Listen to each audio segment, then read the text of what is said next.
Can we create Telegram account with email? In today's video, we're going to figure out whether we can create a Telegram account using your email or not.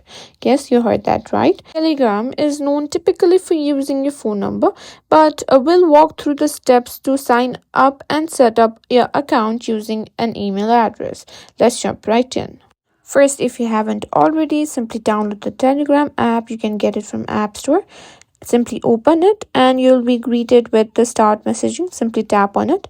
Now, as we can see, it asks for your phone number, but let's do some trick and use an email for the sign up process.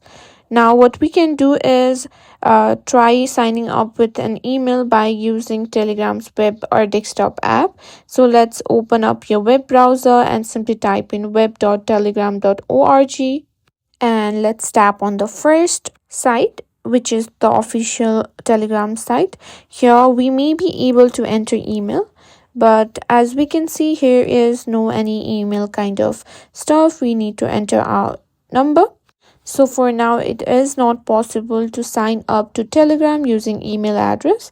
But if you have your phone number, you can start messaging your friends, joining groups, and exploring all the features Telegram has to offer by using your phone number.